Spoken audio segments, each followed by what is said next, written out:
Nama saya Deborah Puji Astuti dengan NIM 052018728. Kali ini saya akan menjawab tugas 2 mata kuliah Administrasi Perkantoran. Ya, jawaban saya antara lain sebagai berikut, yaitu apa itu efisiensi anggaran di bidang pendidikan? Efisiensi anggaran itu bukan berarti mengurangi dana pendidikan sampai minim, melainkan bagaimana kita menggunakan dana yang ada ini agar lebih optimal, tepat sasaran, dan memberikan hasil yang maksimal untuk kualitas pendidikan.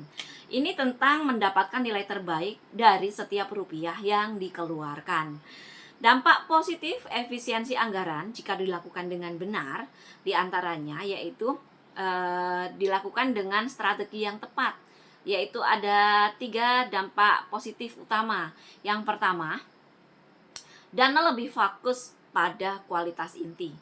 Uang yang tadinya mungkin terbuang bisa dialihkan untuk hal-hal yang penting seperti peningkatan kualitas guru, yaitu meliputi pelatihan, sertifikasi, dan penyediaan bahan ajar yang berkualitas, baik buku maupun akses digital, perbaikan fasilitas penting seperti kelas, toilet, laboratorium, dan beasiswa untuk siswa yang kurang mampu.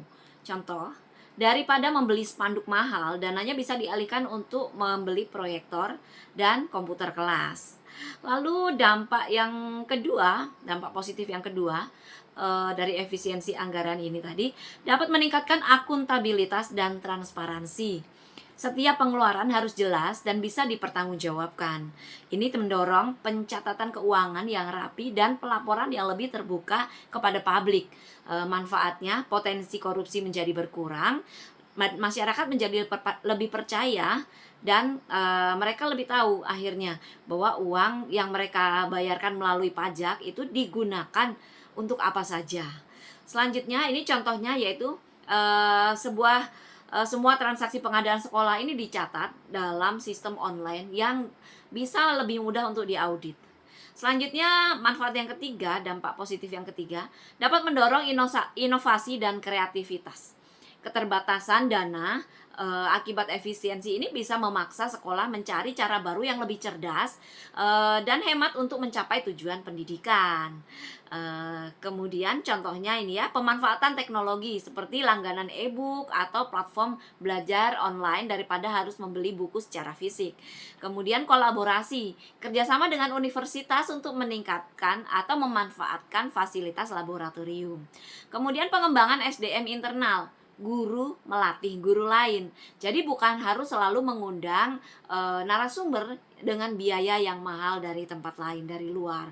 Kemudian dampak negatif efisiensi anggaran apabila dilakukan dengan cara yang salah atau mungkin berlebihan, yaitu yang pertama contohnya penurunan kualitas fasilitas. Yang pertama yaitu dana perbaikan dipangkas habis-habisan, membuat gedung sekolah menjadi kumuh, bangku-bangku menjadi rusak, dan peralatan tidak berfungsi karena tidak adanya anggaran pemeliharaan.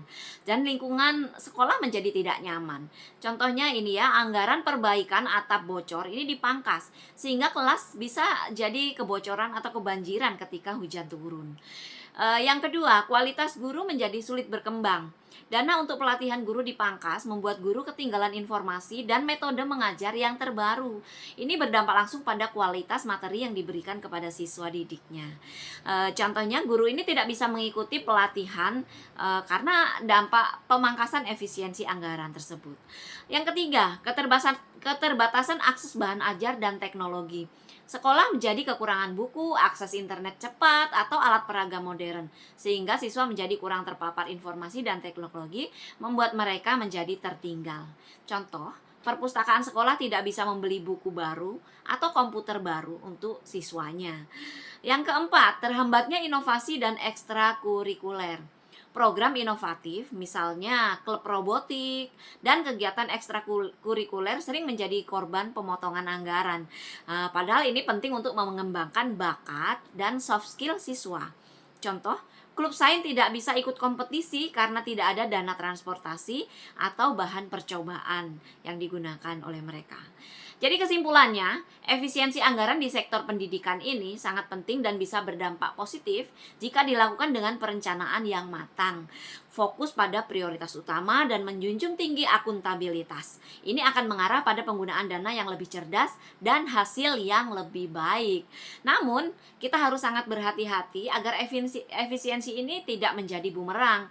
Jika pemangkasan dilakukan secara membabi buta tanpa melihat kebutuhan secara lebih efektif dan esensial, dampaknya justru akan menurunkan kualitas pendidikan secara keseluruhan, menghambat perkembangan siswa dan guru, serta pada akhirnya merugikan masa depan bangsa.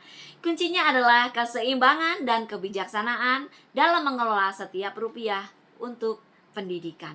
Demikian jawaban saya, semoga dapat diterima. Saya mohon maaf apabila terdapat banyak kesalahan dalam tugas kali ini. Terima kasih.